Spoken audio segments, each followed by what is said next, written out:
मटर की काश्त का आगाज़ तकरीबन 10,000 साल कबल मशरिक़ वुस्ता और बहरा रूम से हुआ। इसके बाद दुनिया भर में मकबूल हुआ। सर्दियों की ये मकबूल सब्ज़ी है जो ना सिर्फ जायके में लजीज है बल्कि सेहत के लिए भी इसमें बेशुमार फ़वाइद हैं। इसमें iron, zinc, copper, vitamin A, B, C, fibre, protein की वाफर मिकदार पाई जाती है। सफ़ेद चने, लाल लोबिया और सफ़ेद लोबिया प्रोटीन का बेहतरीन ज़रिया है।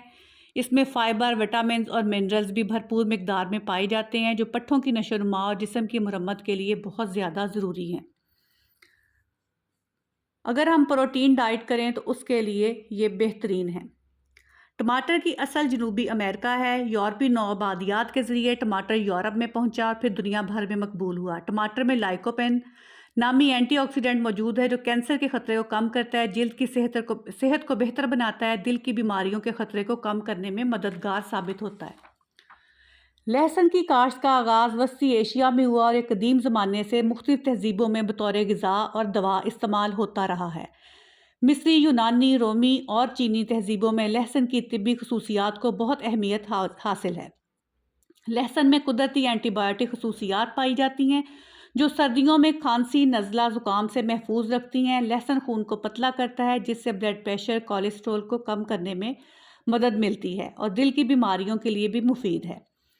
अदरक की असल जनूबी मशरकी एशिया है। यहाँ से ये कदीम ज़माने में मुसलमानों की तिजारत के ज़रिए दुनिया के मुख्तलिफ हिस्सों में पहुंचा। चीनी और भारतीय तहजीबों में अदरक को हज़ारों साल से बतौर मसाला और दवा इस्तेमाल किया जा रहा है। ये हाजमे को बेहतर करता है, मतली को कम करता है, जोड़ों के दर्द को भी कम करता है।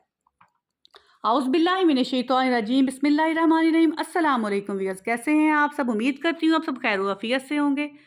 मैंने आज रमज़ान की तैयारी करनी थी और उसके लिए सब्जियां ख़रीदी और उनको पूरे रमज़ान के लिए स्टोर करना था। तो मैंने कहा चलें आपके साथ भी अपनी वीडियो शेयर करते हैं कि मैंने ये सारी चीज़ें किस तरह स्टोर करके रखनी है। मटर आजकल सस्ते में और सर्दियों की ये ख़ास सब्ज़ी है तो हम इसको स्टोर इस तरह कर सकते हैं। मटर मैंने लिए 1 किलो, ये दाने निकले हुए थे। गर्म पानी रखा, जिससा ही बॉयल आया उसमें 2 टेबलस्पून हमने डाल दिए सिरके के, 1 टेबलस्पून चीनी डाली और मटरों को डाल दिया। मटरों को मुकम्मल गलाना नहीं है, सिर्फ इसको गर्म पानी में डालना है और 5 मिनट बाद हमने इसको निकाल लेना है। जिस तरह ही ये ठंडे हो जाएंगे इनमें हवा फिर जाएगी।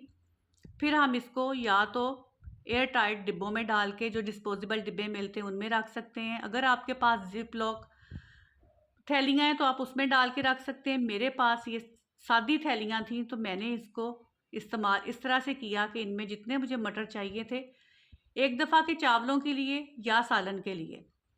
रमज़ान में हंडिया भी कम इस्तेमाल होती है और चावल भी कम मिकदार में ही बनते हैं, तो इसलिए मैंने थोड़े थोड़े से मटर लिए, इनको इस तरह थैलियों में डाला और गिरा लगा के रख दिया। अगर आपने गिरा नहीं लगानी, आपके पास स्टेपलर है तो आपने जितने मटर डालने हैं उतने डालें। डालने के बाद इनको स्टेपलर से पिन अप कर लें और ये आप 1.5-2 महीने के लिए फ्रीज़ कर सकते हैं। क्योंकि मैं ज़्यादा देर तक सब्ज़ी फ्रीज़ नहीं करती, इसलिए मैं तो 1-1.5 माह ही इस्तेमाल करूँगी। आपकी अपनी चॉइस है। अगर इस तरीके से आप लोग फ्रीज़ करेंगे तो ना तो इनका जायका ख़राब होगा, ना इनकी रंगत ख़राब होगी और ये बहुत फ्रेश, जब भी आप पकाएंगे बिल्कुल फ्रेश आपको मिलेंगे जिस तरह आपने अभी दुकान से ख़रीदे हैं और पकाए हैं। इतना अच्छा और बेस्ट ये तरीका है फ्रीज़ करने का।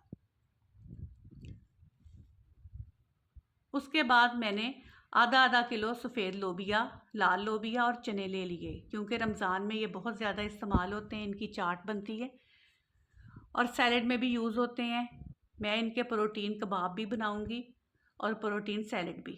उसके लिए मैंने भी इनको रात को भिगो दिया और सुबह 1-1 चम्मच नमक डाल के इनको बॉयल कर लिया। मैंने कुकर में बॉयल नहीं किया, ना इनको मीठा सोडा लगाया है। इनको इस तरह ही बॉयल किया है देगची में। आधे आधे घंटे में बहुत अच्छी तरह से ये गल गए हुए थे। ना तो हमने इनको बिल्कुल हलवा करना है और ना खड़े खड़े रखने हैं, बिल्कुल सॉफ्ट अच्छे से गला लेने हैं। गलाने के बाद मेरे पास ये थैलियाँ सादी वाली थी। दोबारा से बता रही हूँ, अगर आपने डिस्पोजेबल डिब्बों में पैक करके रखना है, आपके फ्रिज में इतनी जगह, आप वैसे रख लें। अगर आपने जिप लॉक थैलियाँ लेनी है तो वो ले लें। मेरे पास ये सादी थैलियाँ थी, मैंने इनमें रखा है। तीनों चीज़ों को डाला है। डालने के बाद कुछ को मैंने स्टेपलर से पिन अप कर दिया है और कुछ को मैं इस तरह ही गिरा लगा के रखूँगी। आप लोगों को जो चीज़ ईजी लगे आप वैसे कर लें। फिर हम टमाटरों की तरफ आ गए। मैंने यहाँ पे टमाटर लिए थे 2 किलो।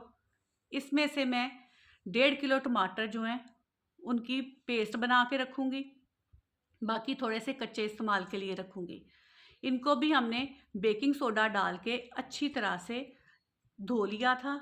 धोने के बाद मैंने इसके ऊपर से जो मुंह होता है वो काट के हाफ हाफ कर लिया। आपने बारीक काटने बारीक काट लें। करना तो हमने इसको गलाने के बाद ये जो भी करना है, वो बारीक हों या मोटे हों, गल तो जाएंगे। 1.5 किलो हमने लिए टमाटर और 1.5 गिलास ही मैंने पानी का डाला है और इनको मैंने गला लिया है। 15 से 20 मिनट लगे, ये बिल्कुल नरम हो गए। अब मिल्क शेक वाले जग में हमने डाला है। आपने हैंड ब्लेंडर से करना है तो उससे भी कर सकते हैं। मैंने जग में इसको उसी पानी में, एक्स्ट्रा पानी कोई नहीं डाला। डालने के बाद अच्छी तरह से इसकी पेस्ट बना ली है। अब जब हमने पेस्ट बनाई तो इसमें बीज भी थे और इसमें छिलका भी था टमाटरों का, क्योंकि हमने वो रिमूव नहीं था किया। इसलिए अब आपने एक छाननी लेनी है और उसमें सारा चम्मच के साथ मिक्स कर करके अच्छी तरह से पल्प इसका नीचे हमने छान लेना है। और ये देखें बीज और छिलका ऊपर छाननी में हमारे पास रह गया है। अब आपने स्टोर करना है तो इस तरह ही आइस क्यूब वाले ट्रे लें, उनमें स्टोर कर सकते हैं। एक जार लें, उसमें डाल के भी आप फ्रिज में भी रख सकते हैं और फ्रीज़र में भी रख सकते हैं। मैं जब भी स्टोर करती हूँ, टमाटर की पेस्ट बना के रखती हूँ इस तरह, तो मैं उसमें सिरका डालती हूँ और लाल कश्मीरी मिर्च।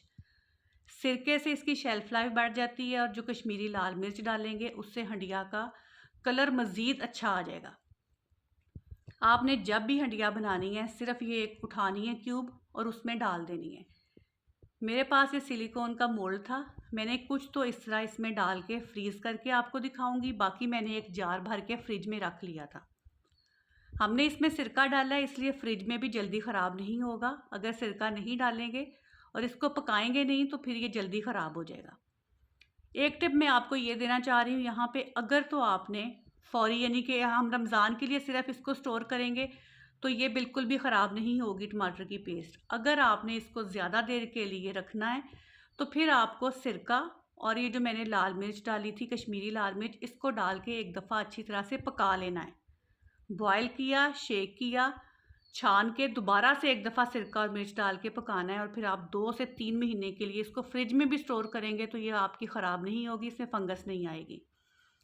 अभी मैंने 4-5 घंटे के लिए वीडियो के लिए सिर्फ दिखाना था तो मैंने जल्दी निकाल लिए। ये सिलिकॉन के मोल्ड में देखें ये क्यूब्स बन गए हैं।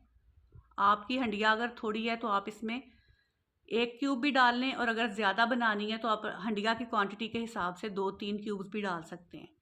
रमज़ान के लिए ये बेस्ट है।